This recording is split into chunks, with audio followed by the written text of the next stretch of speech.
ತಂಗುದಾಣವನ್ನ ನಿರ್ಮಾಣ ಮಾಡಲು ವಿನಾಕಾರಣ ತೊಂದರೆ, ಜೆಪಿ ನಗರ ನಿವಾಸಿಗಳ ಆರೋಪ.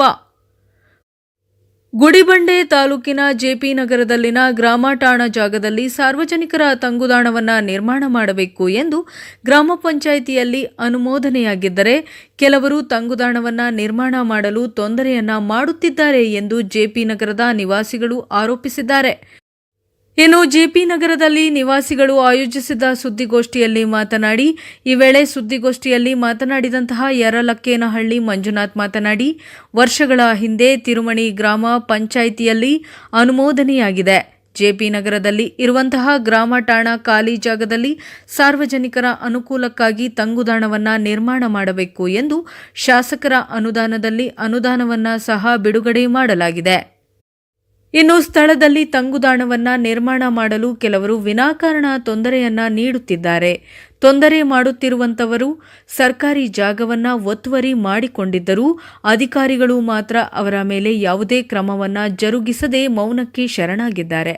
ಪ್ರತಿನಿತ್ಯವೂ ಜೆಪಿ ನಗರದಿಂದ ಸಾವಿರಾರು ಜನ ವಿದ್ಯಾರ್ಥಿಗಳು ಸೇರಿದಂತೆ ಇನ್ನಿತರರು ಪ್ರಯಾಣಿಸುತ್ತಿರುತ್ತಾರೆ. ಈ ಎಲ್ಲ ಜನರಿಗೆ ಮಳೆಗೆ, ಗಾಳಿಗೆ, ಬಿಸಿಲಿಗೆ ಯಾವುದೇ ರೀತಿಯಲ್ಲಿ ಇಲ್ಲಿ ಆಸರೆ ಇಲ್ಲ. ಬಸ್ಗಳು ಬರುವ ತನಕ ನಿಂತುಕೊಂಡು ಕಾದು ಬಸ್ಗೆ ಹೋಗಬೇಕಾಗಿದೆ. ಈ ಕಾರಣಕ್ಕಾಗಿ ನಾವು ತಂಗುದಾಣವನ್ನ ನಿರ್ಮಾಣ ಮಾಡಲು ಹೊರಟರೆ ವಿನಾಕಾರಣ ತೊಂದರೆಯನ್ನ ನೀಡುತ್ತಿದ್ದಾರೆ ಎಂದು ಹೇಳಿದರು. ಈ ಸಂದರ್ಭದಲ್ಲಿ ಜೆಪಿ ನಗರದ ನಿವಾಸಿಗಳು ಸೇರಿದಂತೆ ಇನ್ನಿತರರು ಉಪಸ್ಥಿತರಿದ್ದರು. ವರದಿ ಈಶ್ವರಪ್ಪ, ಎನ್ಕೆಎಸ್ ಟಿವಿ, ಗುಡಿಬಂಡೆ ತಾಲೂಕು. ಗುಡಿಬಂಡೆ ರಸ್ತೆ ಪಕ್ಕದಲ್ಲಿ ಒಂದು ಗ್ರಾಮ ಠಾಣಾ ನಿವೇಶನ ಬಸ್ ಸ್ಟಾಪ್ ಮತ್ತು ಚರಂಡಿ ಅಂತ ಒಂದು ವಾದ ಇತ್ತು. ಸುಮಾರು ವರ್ಷಗಳು 2 ವರ್ಷದಿಂದ ಸುಮಾರು ಅದಕ್ಕೆ ಅರ್ಜಿಗಳು ಬರ್ತಾ ಇತ್ತು. ನಾನು ಕೂಡ ಒಂದು ಸಾರ್ವಜನಿಕನಾಗಿ ಒಂದು ಅರ್ಜಿ ಕೊಟ್ಟಿದ್ದೀನಿ. ಏನಂದರೆ ಈಗ ಪೂರ್ವ ಕಾಲದಿಂದನೂ ಚರಂಡಿ ಇತ್ತು, ಮುಚ್ಚಿದ್ದಾರೆ, ಸ್ವಲ್ಪ ತೆರವು ಮಾಡಿಕೊಡಿ, ನೀವು PDO ನಿಮ್ಮ ಅಧ್ಯಕ್ಷರು ನಿಮ್ಮವರೇ ಇದ್ದಾರೆ, ಒಂಚೂರು ಗಮನಕ್ಕೆ ತಂದು ಕ್ಲಿಯರ್ ಮಾಡಿಕೊಡಿ ಅಂತ ಅವರು 3-4 ಸತಿ ಹೇಳಿದ್ರು. ಅದೇ ವಿಚಾರವಾಗಿ ನಾವು ಸುಮಾರು ಸರಿ ನಾವು ಡಿಸ್ಕಷನ್ ಮಾಡಿದ್ವಿ PDO ಜೊತೆ. ಆಯ್ತು ಸರ್ ಮಾಡಿಕೊಡೋಣ, ಅನುದಾನ ಇಲ್ಲ, ಅನುದಾನ ಬಂದ ಮೇಲೆ ನಾವು ಡಿಸೈನ್ ಮಾಡ್ತೀವಿ ಅಂತ ಹೇಳಿದ್ರು. ವಿಶೇಷವಾಗಿ ಏನಂದರೆ ಈಗ 3 ದಿವಸ ಹಿಂದೆ ನಮ್ಮ ಸ್ಥಳೀಯರು ಅಲ್ಲಿ ಯಾರೋ ಮನೆ ಕಟ್ಕೊಂಡಿರೋ ಅಂತ ಹೇಳ್ತಾ ಇದ್ದಾರಲ್ಲ, ಮನೆ ಇಲ್ಲ, ಬರೀ ನಿವೇಶನ ಅದು. ಅವ್ರು ಏನು ಮಾಡಿದ್ರು ಅಂದರೆ ಒಂದು ಸೆಟ್ ಮಾಡ್ಕೊಂಡಿದ್ದಾರೆ, ಅಲ್ಲಿ ಶೀಟು, ಅದ್ರ ಪಕ್ಕದಲ್ಲಿ ಚರಂಡಿ ಮುಚ್ಚಿಬಿಟ್ಟು ಇದು ಮಾಡ್ಕೊಂಡಿದ್ದಾರೆ. ಹಂಗಾಗಿ ನಾವು ಅವರಂದರೆ ಅವರು ಬೇರೆ ಪಕ್ಷ, ನಾವು ಬೇರೆ ಪಕ್ಷ, ಸುಮ್ಮನೆ ನಮ್ಮ ಹೆಸರು ಗಂಡ ಅಂತ ಏನೋ ಅಧ್ಯಕ್ಷರ ಗಂಡ ಅಂತ ಪ್ರಸ್ತಾವನೆ ಮಾಡಿಬಿಟ್ಟು ಕರ್ಕೊಂಡು ಬಂದು ಇದು ಮಾಡಿದ್ದೀವಿ ಅಂತ ನೋಡಿ. ಸಾರ್ವಜನಿಕರ ಹಿತದೃಷ್ಟಿಯಿಂದ ಗಂಡ ಆದರೂ ಅರ್ಜಿ ಬರೀಬೋದು, MLA ಕುಟುಂಬಸ್ಥರು ಬರೀಬೋದು, ಪ್ರಧಾನಮಂತ್ರಿ ಕುಟುಂಬಸ್ಥರು ಕೂಡ ಒಂದು ಅರ್ಜಿನ ಯಾರಾದರೂ ಸಂವಿಧಾನದಲ್ಲಿ ಹಕ್ಕಿದೆ, ಅವರು ಪ್ರಜಾಪ್ರಭುತ್ವದಲ್ಲಿ ಆ ಹಕ್ಕನ್ನ ಯಾರೋ ಅವ್ರು ಕಿತ್ಕೊಳ್ಳೋಕ್ಕಾಗಲ್ಲ. ಹಂಗಾಗಿ ನಾನು ಕೂಡ ಒಂದು ಅರ್ಜಿ ಬರೀತೀವಿ. 2/8/2024 ಈ ಥರ ಚರಂಡಿ ಮುಚ್ಚಿದಾರಂತೆ ಇತ್ತು.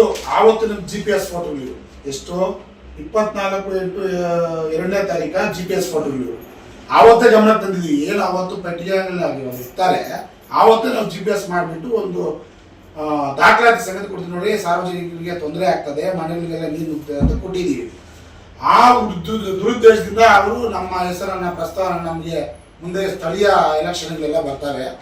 ಹಂಗಾಗಿ ಅವರು 2 ಸತಿ ಆಲ್ರೆಡಿ ಸೋತಿದ್ದಾರೆ. ನಮ್ಮ ಪಕ್ಷದ ಮೇಲೇ ಸೋತಿರೋದು. ಅವ್ರು ಏನು ಪ್ರೆಸ್ ಮೀಟ್ ಮಾಡಿದ್ದಾರೆ ಮೊನ್ನೆ, ಅವರೆಲ್ಲ ನಾವು 2 ಬಾರಿ ಸೋಲಿಸಿದ್ದೀವಿ. ಆ ದುರುದ್ದೇಶದಿಂದ ನಮ್ಮನ್ನ ಹೆಸರನ್ನ ದುರುಪಯೋಗ ಮಾಡಿಕೊಟ್ಟು ಆ ಥರ ಈ ಥರ ಅಂತ ಹೇಳ್ತಾರೆ. ನಾವು ಎಲ್ಲಿ ಯಾರೇ ಆಗಲಿ, ಜನಪ್ರತಿನಿಧಿ ಆಗಲಿ, ಮಾಮೂಲಿ ಸಾರ್ವಜನಿಕ ಒಂದು ಪ್ರಜೆ ಆಗಲಿ ಭಾರತ ದೇಶದಲ್ಲಿ ಯಾರಾದರೂ ಪ್ರಶ್ನೆ ಮಾಡೋ ಹಕ್ಕಿದೆ.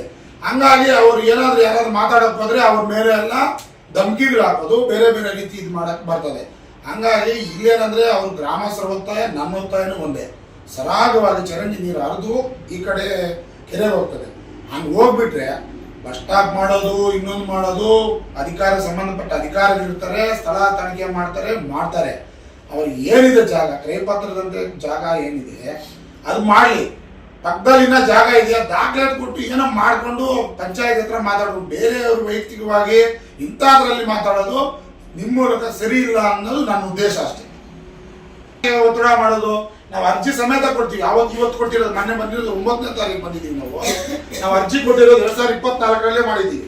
ಸಾಧನೆ ಜಾಗವನ್ನು ಈ ಥರ ಚರಂಡಿ ಒತ್ತುವರಿ ಎಲ್ಲ ಈಗ ಮುಚ್ಚಿದ್ದಾರೆ, ಸ್ವಲ್ಪ ತೆಗೆಸ್ಕೊಡಿ ಅಂತ ನಾವು ಯಾರ ಮೇಲಿನ ಕಾನೂನು ಕ್ರಮ ಇದು ಮಾನವನ ಇದು ಸಾರ್ವಜನಿಕರ ಹಿತದೃಷ್ಟಿಯಿಂದ ತಿಳಿಸ್ಕೊಡಿ ಅಂತ ಹೇಳಿದೀವಿ. ಅವರೇ ಹೇಳಿದ್ರು, ಒಪ್ಕೊಂಡವ್ರೆ, ನಾವು ತೆಗಿಸ್ತೀವಪ್ಪ, ನಾವು ಮಾಡ್ತೀವಂತ. ಮತ್ತೆ ಹೋಗ್ತಾರೆ ಸುಮ್ಮನೆ ಹೋಗೋದು. ಅವ್ರು ಕಾನೂನು ರೀತಿಯಲ್ಲಿ ಏನಾದ್ರು ಮಾಡಿ ಸರ್, ಅವ್ರ ಜಮೀನಿಗೂ ಅವ್ರ ಸೈಟ್ಗೂ ನಮಗೂ ಸಂಬಂಧ ಇಲ್ಲ. ನಮ್ಮ ಜಾಗ, ಸಾರ್ವಜನಿಕರ ಜಾಗ, ಯಾರೋ ಒಂದು ಕಬಳಿಕೆ ಮಾಡಿದ್ರೆ ಇಂಥವ್ರು ಹೇಳೋದು ತಪ್ಪೇನಾ? ಏನಾದ್ರು ಈ ತರ ಮಾಡ್ಕೊಂಡಿದಾರಪ್ಪ, ತೆರವು ಮಾಡಿ ಅಂದ್ರೆ ತಪ್ಪು ಅಂದ್ರೆ ನಮ್ಮ ಬೇರೆ ಉದ್ದೇಶದಿಂದ, ರಾಜಕೀಯ ದುರುದ್ದೇಶದಿಂದ ಈ ತರ ಪ್ರೆಸ್ ಮೀಟ್ ಮಾಡಿ ಈ ತರ ಮಾಡ್ತಾ ಇದಾರೆ, ಸರಿ ಇಲ್ಲ. ಆ ತರ ಏನಾದ್ರು ಕಬಳಿಕೆ ಮಾಡಿದ್ರೆ ಇಂಥವ್ರ ಜಾಗವನ್ನು ನಾವು ಸರ್ಕಾರಕ್ಕೆ ತಕೊಂಡು ಕಾನೂನು ಕ್ರಮ ಜರುಗಿಸ್ಲಿ ಇವ್ರ ಮೇಲೆ. ಇವಾಗ ಅವರು ಚರಂಡಿ ಒತ್ತುವರಿ ಅಂದ್ರೆ ತಿರುವು ಮಾಡಿ ಅಂತ ಇಷ್ಟು ಹೇಳಿದೀವಿ.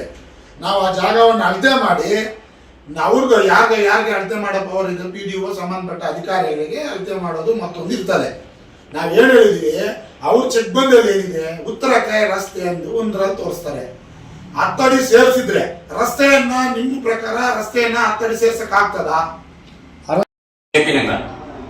ಬಸ್ ಸ್ಟಾಪ್ ಇಲ್ಲಿ ಒಂದು ಹೊಸದಾಗಿ ಕಟ್ಸಿ, ಇಲ್ಲಿ ಕಾಲುವೆ ಇತ್ತು, ಒಂದು 42 ವರ್ಷದಿಂದ ಕಾಲುವೆ ಇತ್ತು. ಆ ಕಾಲುವೆ ಮುಂಚೆ ಅವ್ರು ಪೆಟ್ಟಿಗೆ ಅಂಗಡಿ ಇಕ್ಕಡವ್ರೆ, ಕೆರೆ ಹೋಗ್ಬಿಡ್ತದೆ. ನೀಲಗಿರಿ ಇದು ದೊಡ್ಡ ಜಾಲಿ ಅಂತಿದೆ, ಆ ಜಾಲಿಯಲ್ಲಿ ಒಂದು ಕೆರೆ, ಸಣ್ಣ ಕೆರೆ, ಆ ಕೆರೆಗೆ ನೀರು ಹೋಗ್ತೇವೆ. ಅದೆಲ್ಲ ಅಲ್ಲಿಂದ ಚೆಂಡೂರು ಕೆರೆಗೆ ಹೋಗೋ ನೀರದು, ಈ ನೀರೆಲ್ಲ ಅಲ್ಲಿ ಹೋಯ್ತದೆ. ಅದು ಕಾಲುವೆನ ಮುಚ್ಚಿಬಿಟ್ರೆ ನೀರಿಗೆ ಹೋಯ್ತದೆ, ನೀರು ಹೋಯ್ತಲ್ಲ, ನೀರೆಲ್ಲ ಬ್ಲಾಕ್ ಆಗ್ಬಿಟ್ಟು ಎಲ್ಲಾ ಮನೆಗಳಿಗೂ ನೀರು ನುಗ್ತಾವೆ. ದಯವಿಟ್ಟು ಇದನ್ನ ತೆರವುಗೊಳಿಸಿ. ನೀವು MLA ಸಾಹೇಬ್ರಿಗೆ ಹೇಳಿದೀವಿ, ಚೇರ್ಮನ್ ಸಾಹೇಬ್ರಿಗೆ ಹೇಳಿದೀವಿ, ತಹಸೀಲ್ದಾರ್ ಅವ್ರಿಗೆ, EO ಅವ್ರಿಗೆ ಎಲ್ಲಾರ್ಗೂ ಹೇಳಿದೀವಿ. 2024 ನಾವು ಕಂಪ್ಲೇಂಟ್ ಕೊಟ್ಟಿದ್ದೀವಿ, 3 ಕಂಪ್ಲೇಂಟ್ ಕೊಟ್ಟಿದ್ದೀವಿ. ನಮ್ಮ ಹತ್ರ ಇನ್ನು ದಾಖಲೆ ಇದೆ ನೋಡಿ. ಸೋಮೇನಹಳ್ಳಿ ಹೋಬಳಿ JP ನಗರ ಗ್ರಾಮದಲ್ಲಿ, JP ನಗರದ ಸರ್ಕಲ್ ನಲ್ಲಿ, JP ನಗರ ಗ್ರಾಮದ ಸರ್ಕಲ್ ನಲ್ಲಿ ಈ ಬಸ್ ಸ್ಟಾಪ್ ಇಲ್ಲ, ಮೈನ್ ಬಸ್ ಸ್ಟಾಪ್ ಇಲ್ಲ. ಒಂದು ದಿನಕ್ಕೆ 1600ರಿಂದ 1700 ಜನ ಓಡಾಟ ಇರ್ತದೆ.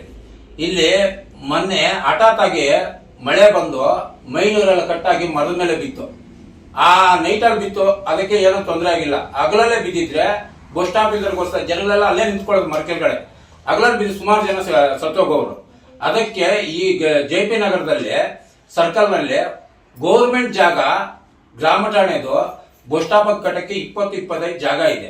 ಅದರಲ್ಲಿ ನಾವು ಬಸ್ ಸ್ಟಾಪ್ ನಿರ್ಮಿಸ್ಕೊಡ್ಬೇಕಂತ ಹೇಳ್ಬಿಟ್ಟು ಚೇರ್ಮನ್ ಮನವಿ ಪತ್ರ ಸಲ್ಲಿಸಿದೀವಿ, ತಹಸೀಲ್ದಾರ್ ಅವ್ರಿಗೆ ಹೇಳಿದ್ದೀವಿ, EO ಮೇಡಮ್ಗೂ ಹೇಳಿದ್ದೀವಿ, ನಮ್ಮ MLA ಸಾಹೇಬ್ರಿಗೂ ತಿಳಿಸಿದ್ದೀವಿ. ಆ 2024 ನಾವು ಅರ್ಜಿ ಕೊಟ್ಟಿರೋದು, ಮಾಡ್ಕೊಡಿ ಸ್ವಾಮಿ ಅಂತ ಹೇಳಿ ಚೇರ್ಮನ್ರಿಗೆ. ಹಿಂದಿ ಚೇರ್ಮನ್ ಇದ್ರಲ್ಲ ಅವ್ರಿಗೂ ಹೇಳಿದ್ದೀವಿ, ಯಾರು ಕಾನೂನು ಕ್ರಮ ತೆಗೆದುಕೊಳ್ಳಿಲ್ಲ. ಇದೇ ಇವಾಗಿರೋ ಮಮತಾ ಮಂಜುನಾಥ್ ಚೇರ್ಮನ್ ಮೇಡಮ್ ಅವ್ರಿಗೂ ನಾವು ಮನವಿ ಪತ್ರ ಸಲ್ಲಿಸಿದ್ದೀವಿ, ಮಾಡ್ಕೊಡ್ಬೇಕಂತ ಹೇಳಿ. ಆ ಮೇಡಮ್ ಅವರು ಇವತ್ತು ನಾಳೆ ಅಂತ ಹೇಳಿದ್ರು. ಲಾಸ್ಟ್ಗೆ ಬಂದು ನಾವು ಎಲ್ಲ ಗಲಾಟೆ ಮಾಡೋದಕ್ಕೆ ಅವರು ಇದು ಸ್ವಲ್ಪ ತನಿಖೆ ಮಾಡಕ್ಕೆ EO ಮೇಡಮ್ನೆಲ್ಲ ಕರ್ಕೊಂಡ್